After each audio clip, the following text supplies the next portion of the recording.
Hey man, what's good, man? It's your boy King Elway. Y'all know what it is, man. I just skipped class with the progress report, man. Y'all tune in. The Progress Report. All right, what's going on? It's your girl Lala Shepherd. This is another episode of Skipping Class. Man, I got my man King Elway in the building. What's good? What's good, man? What's going on with it? Hey, man, just working per usual, man. You know, triple salute, man. I got love for all my entrepreneurs out there doing their thing. You know what I mean? So welcome to the, Skipping Class platform. I appreciate you for having me. Damn right. So, let everybody know what all do you do, because I know you're a man that wears many hats. Yeah, for sure. Of course, I'm an artist. I'm a barber. I own a restaurant / convenience store. I'm a dad, of course. I just do a lot of shit, man. I'm a hustler, man. Any way I can get it, I'm gonna get it. You know what I mean? I started out cutting hair and shit. I got into the restaurant, and of course, I've been doing music for a minute, so I just found a way to keep it all working. You know what I mean? Beautiful. And we're going to get into all those many hats pretty soon, you know what I mean? So let us know, where are you from? I'm from Griffin, Georgia, man. Griffin, GA, about 30, 45 minutes south of Atlanta. Got you. Yeah. Tell me about, growing up in Griffin. What was that like for you? I mean, the same as any other hood, man. The same as any other small city. A lot of obstacles. I mean, you just got to work your hardest to overcome them. A lot of people that don't want to see you succeed. A lot of people that did succeed. Griffin, my city, one of the smallest cities that produce most of the professional athletes. We got probably the most professional athletes, all sports, in any city in the United States, and you can fact check me on that. I'm talking about all sports, and they still going to the pros right now. But shit, you know what I mean? Like I say, that's one of the gems that a lot of people don't know about my city. So that's for sure. You know what I mean? Big respect. Yeah, you just got to work hard and to overcome anything. Though, like I say, any other small city, though, same shit. Same shit, different city. Now, I appreciate you for, putting on for your city too, man. Some people be like, well, I'm claiming Atlanta, Nah, man. Nah, I gotta rep the city, man. You already know, man. They ain't gonna have that anyway, though. Where I'm from is, people really be proud to be from Griffin, though. Like, anybody you meet from Griffin, every time I go somewhere, I'm gonna see somebody from the city. So, you know what I mean? Like, they ain't gonna have it. If you anywhere acting like you from somewhere else, they gonna see it and they not gonna support you. You know what I mean? So, I'm always rep the city. You know what I mean? That's where it started. That's where, you know what I mean? That's the hometown. I already know what it is.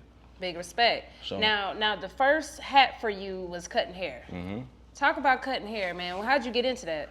Man, I got into it, I say like around middle school. Got you. My best friend, he like a brother to me. His dad was a barber, and shit, I always thought it was cool. You know what I mean? We used to hang out at the barber shop. I used to see him making paper. And you know what I mean? Just the hustle in me, I wanted to do it. So I learned how to do it at a young age. High school, I was cutting hair in high school. And by the time I went to college, I was probably the hardest barber on campus. So, I made money. I never went hungry. The whole time I was in school, I would cut hair, so I was straight. And ever since then, I just kept going up with it. So.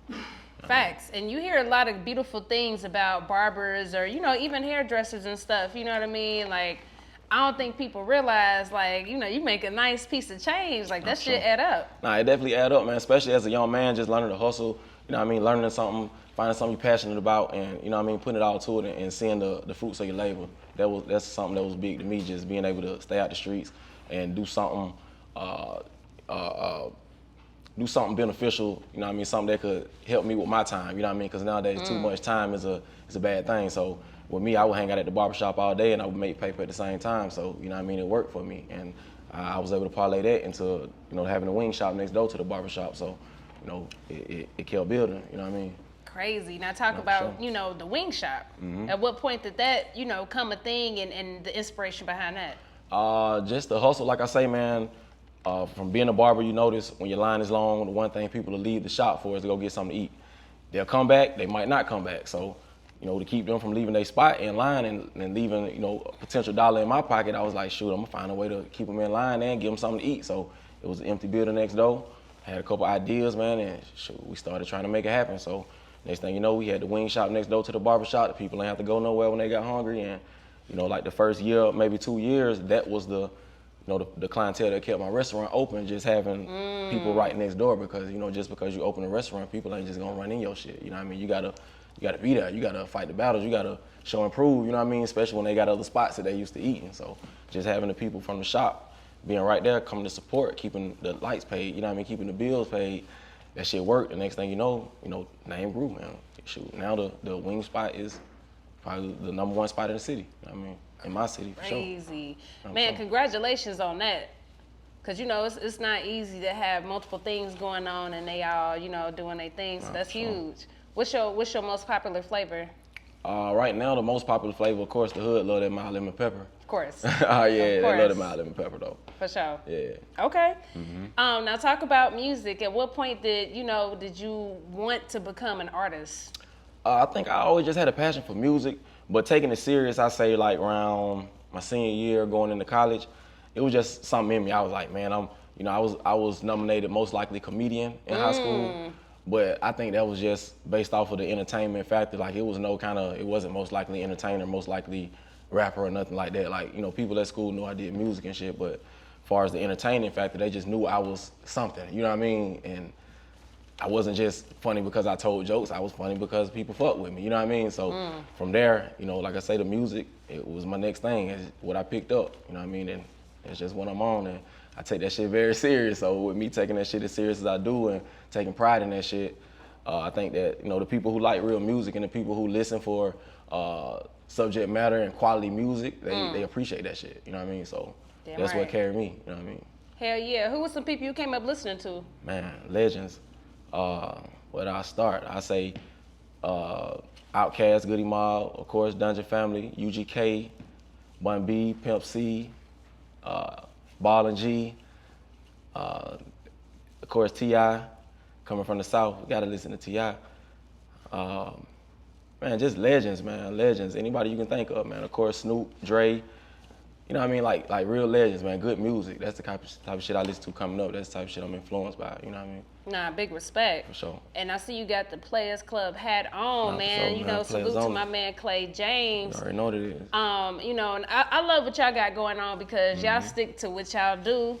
Y'all stick together and y'all move as a unit, and I really do respect that because it's tough, you know what I mean, out here. But I love seeing y'all. Like I seen y'all mob out South by Southwest, just wherever, you know what I'm saying. But talk about linking with Clay and connecting with the Players Club. Yeah, man.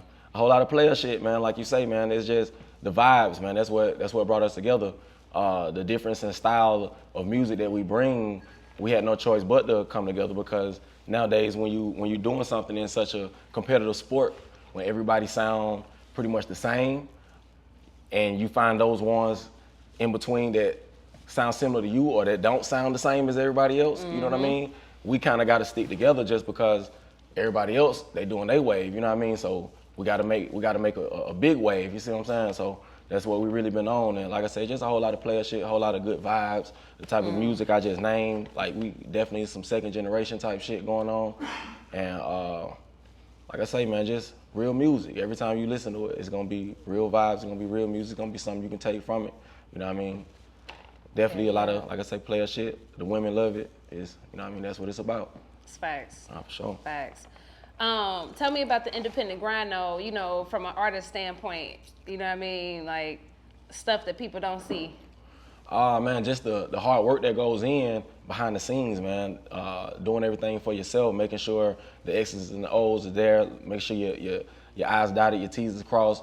It's a lot of hard work, man. Like you say, a lot of people hear the music, they see the videos, and they see the shit going on, they think, boy, you done made it, or boy, you got big shit popping. And they don't really understand that in all actuality, man, I'm making this shit happen day by day.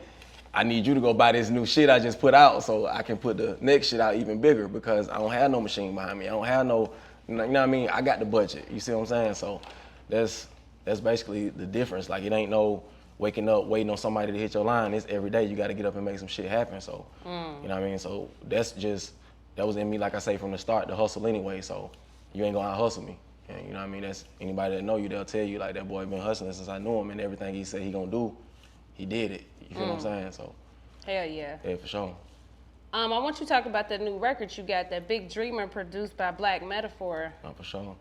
Big Dreamer, just like I said, man, it's I feel like we're at a time right now, especially my city and just music, the music game period. Like I said, I'm gonna bring real music every time. So that Big Dreamer record is just like it said, is coming from a small city.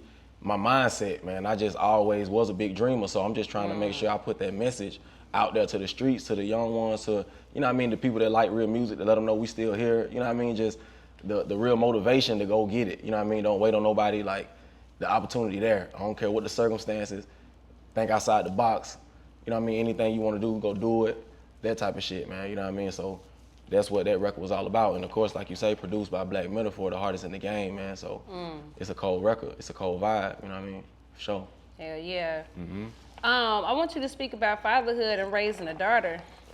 Man, that's my motivation right now. Like, I just talked to her before I pulled up, man. My little girl she's special, bro. Like, I know everybody say their kids are special. I ain't never seen a two, she just turned 3-year-old, like my little girl, like she just started school and everything, like not daycare, like she in the classroom, like sitting down at the desk. Like she been talking since she was 11 months. Wow. You know what I mean? Walking since she was like 10 months. So it's, you know, she crazy, man. And you know, just the joy that she brings to everybody, like I can't keep her. Everybody want her, like I can't keep her at all. You know what I mean? So just to have that piece of joy to keep my grandma smiling and to keep my mama smiling, you know what I mean? My dad passed a couple years ago, so just to have that piece of joy to be able to spread to everybody, that's what's special to me.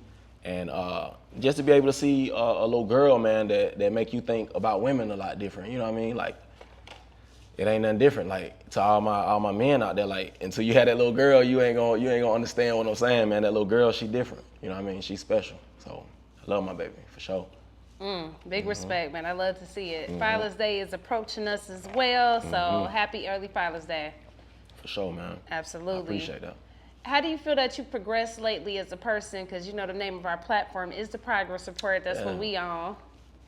Man, I feel like far as progression, man, that's what it's all about. Like every day I'm trying to progress. Every day I'm trying to be better than the next day. So I feel like it's the perfect platform for me right now. Like, my motivation every day is to wake up and be better than the person I was yesterday. I'm just trying to beat the man in the mirror. So if we talking progression, you're looking at the mascot, you know what I mean?